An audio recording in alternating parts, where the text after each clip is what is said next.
Dr. Thank Chandra you. Mohan now. Thank you, Lalit sir, Ajit sir, and my colleagues for giving me the opportunity.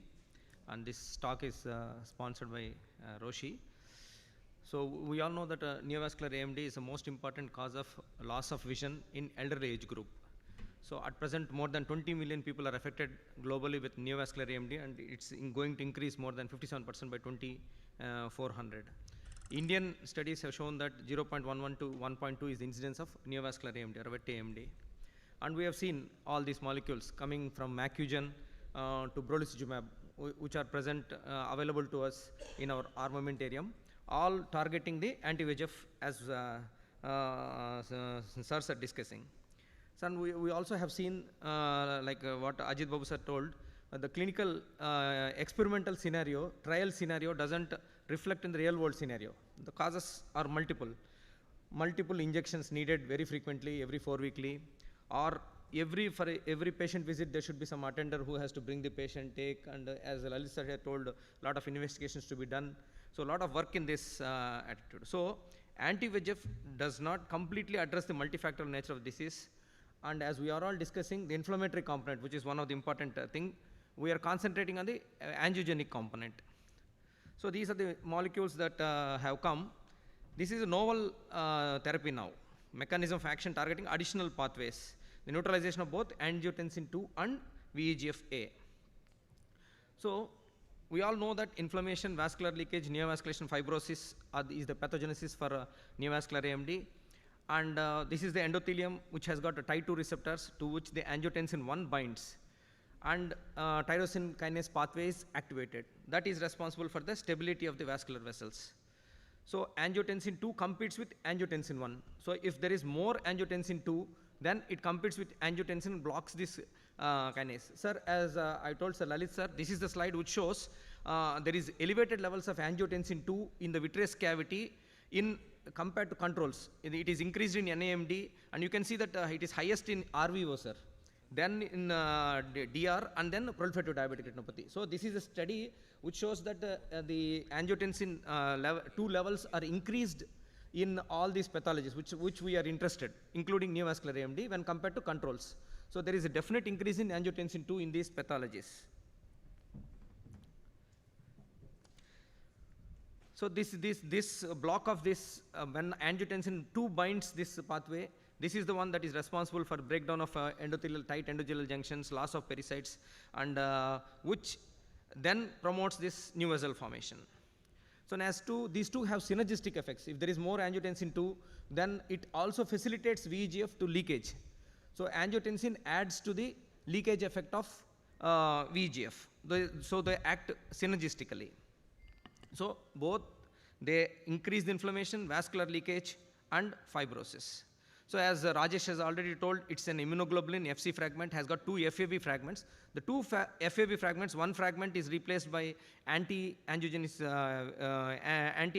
2, and another is replaced by anti-VEGF. So it blocks both because each fragment is. So now we will come into the clinical scenario. Till now we are studying about the molecules, and Rajesh has clearly told that there is elevated levels of angiotensin and we are blocking this angiotensin 2. But how does it work in AMD? There are large phase 3 trials, TENAYA and LUCERIN, parallel trials that have been conducted to study the efficacy of this in real world scenario. This is 3-year, 2 results in AMD. These 2 studies are concurrent studies. They have taken extrafoveal, juxtafoveal, subfoveal neovascular AMD, secondary to only age-related macular degeneration. So this study has not taken any neovascularization other than nAMD. So nAMD is the one that has been taken into consideration. So I'll just give small outline of the study. This is the molecule Vabysmo is compared with that of efilbercept, which is the standard of molecule that has been used now. So in the efilbercept arm, let me make it clear, it's very simple. First 3 monthly loading doses. Monthly loading doses, 3 injections have been given. After that, every 2 monthly is the injection. For 1 year, which is the study endpoint, primary endpoint is studied at the end of 1 year, and the study was continued to 2.6 years, 2 years, 6 months. So efilbercept, very clear, 3 1 monthly dose, 3 doses. After that, every 2 monthly 1 injection. Whereas in the case of faricimab arm, The loading dose is also same, like 1 monthly for first 4 months. So there is 1 injection extra that is given. But the next disease activity was assessed after 2 months. If there is disease activity after 2 months following the loading dose, then the dose of 2 months is continued, every 2 monthly injection. But if there, at the end of 2 months following the loading dose, there is no activity, then the next assessment is 3 months. If there is activity of 3 months, then the dosage is continued as 3 months. If there is activity of 4 months, then the dose is continued as 4 months. So we have 3 arms, which are 2 months, 3 months, and 4 months of loading doses in this. So the disease activity is taken as both visual acuity as well as recurrence of OCT or appearance of new hemorrhage. So if you see that both vision and anatomical criteria is required, 96% have been in the quarterly 12 or 3 monthly. So majority of them had 3 monthly doses. So it's done in different centers in the whole world, and equal number of patients. I'll skip these things. I'll concentrate on 2 slides. One is this visual acuity thing. You can see that it has done very well when compared with aflibercept, 6.2 letter gain at the end of 1 year, 5.8 when compared to aflibercept, and also 4.3 letters at the end of 2 years, 6 months. I want to just highlight 10 injections of faricimab, whereas 8 injections of in the first median number of injections in the first year.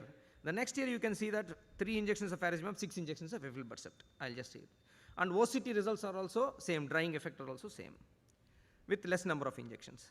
So initial 3 loading doses also, the visual acuity gain is higher when compared to aflibercept, and also the drying effect is also very good when compared to aflibercept in the initial 3. So 80% have achieved 3 monthly dosing, 80% have achieved 3 monthly dosing at the end of 2.6 years. Not much of side effects. And PCV also the results have been same. So I'll just skip these slides and say that Vabysmo has got dual inhibition action, faster decrease in thickness, faster improvement in visual acuity, and extended durability. Thank you. Thank you. What you say is that it's working. Yeah. What you say is that it is non-inferior to aflibercept. Yes, sir. In terms of BCVA, in terms of drying. Drying, yes, sir. The only advantage we are looking for is the duration. Duration, sir. Yes. And duration we are extended by 16. Yes, sir. 16. So the advantages of extended duration, but we have to remember that this is not a comparative study where the aflibercept was not extended. Yes, madam. Yes, so, but aflibercept is kept at 2 monthly because that is the best dosing. Yes. So to compare the visual results, you have to use a comparator which is excellent, so that you can compare the visual results. But if aflibercept is also allowed to be extended, then we would have a head-to-head trial. Yes, madam. Exact comparison, if you want to do, then we have to extend even aflibercept also. But the previous studies have shown that every 2 months it repeated, so they kept the aflibercept arm as a standard 2 monthly dosing after the first 3 loading doses. But faricimab, they tried 3 different doses. 80% of the patient have come into 4 monthly dose, madam.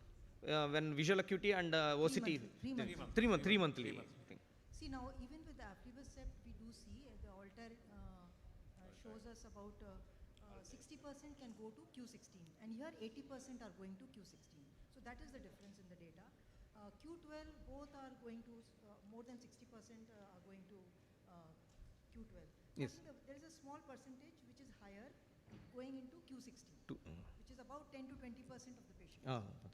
You see, that itself may, 20% of what Malika was saying, 20% patients in case we can extend by, Q16.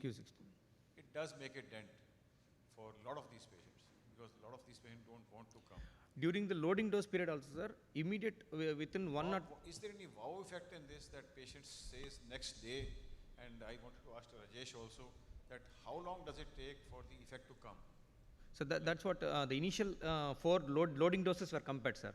In the loading doses, drying was little earlier with 1 injection in Vabysmo group when compared to aflibercept. Similarly, the vision improvement. Earlier means patient you have injected. In the first 4 months of loading doses, 3 months for aflibercept, 4 months for aflibercept. What I am asking is, when does the effect come? Yeah, Patient 1 week, comes 2 1 weeks, week, what 2 is weeks. the peak? 4 weeks, there is a difference between with one injection, first loading dose itself. They claim that during when compared these two things, the drying effect comes early within 4 weeks, and visual gain also comes within 4 weeks with the first injection.